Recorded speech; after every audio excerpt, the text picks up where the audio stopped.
I made this cultivator here with a $200 welder and a bunch of scrap metal, and it's honestly one of the best ones I've ever run. I'm going to show you how I did it and why.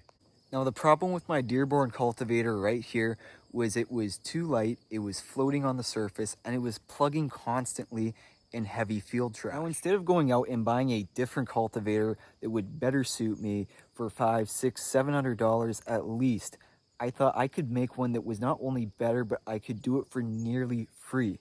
Now I've run a bunch of different cultivators over the years. I've run Vibershanks, I've run Will Riches, I've run Cockshuts, and I knew kind of what I wanted to do, but I didn't have any blueprints and I didn't have any plans, but I had a vision. So I had a bunch of these tines from a case cultivator. Now these were sitting in a scrap pile on our farm and they weren't getting used. Now I originally took these for the shovels, but when I was looking at my new pile of them, I thought that I could do something better. Now this frame here, it looks similar, and that's because this too was a case cultivator. The only difference was this piece here was used as a hay wagon frame. Now this here is a very simple setup. All I did was I welded this piece of square tubing to the existing metal. This was all here, so I didn't have to touch anything. Now I went up here, I drilled a hole, I put a sturdy bolt through it, welded it on this side, and I just bolted up to the top link. Now I had this flat stock from another project, so I welded this onto this frame here.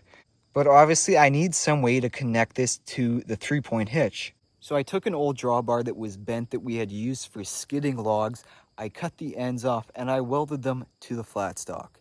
Now, you may be saying, well, that's not going to hold. And yes, that's exactly what I thought from a $200 welder, a flux-core at that. But after all, I've done about 6 acres worth of cultivating with this thing in the past 4 days. And honestly, it has held up no problem. I haven't ripped any shanks off, and I haven't ripped any of the 3-point. Now you may be saying, well, that spacing is way too big for a cultivator. And yes, it is, but here's why I only did 1 row of shanks and why the spacing is so big. Now I not only wanted something that was going to dig down into our black clay soil, but I want something that was going to pass through a heavy amount of field trash, even if that meant that I had to go over it more than once.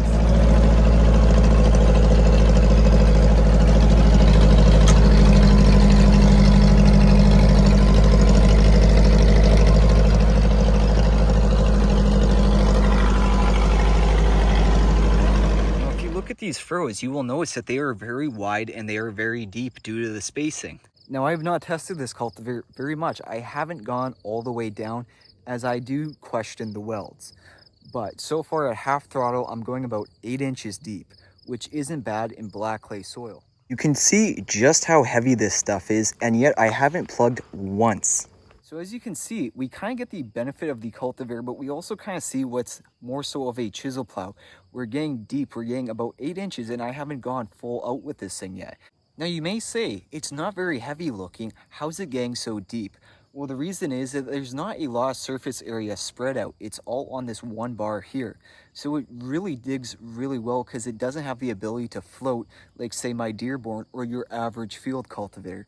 Which means, hey, not only are we cultivating, but we can get down lower into that 8-inch range, and it could probably go deeper if I throttled it up. You may say, yeah, that's not too impressive, but for a 4-to-8N, it pretty much is. Because with the 7-shank cultivator, the Dearborn, when I was going about full throttle at 5 inches, if I hit a hard spot, it would start to spin this tractor. Now, yes, it may be ugly, and yes, it may not be the most practical thing you've ever seen.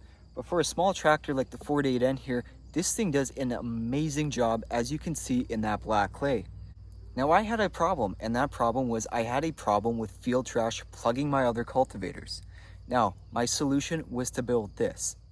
Now this video here was really just to prove that you don't need fancy tools, you don't need a fancy shop, you don't even need fancy metal.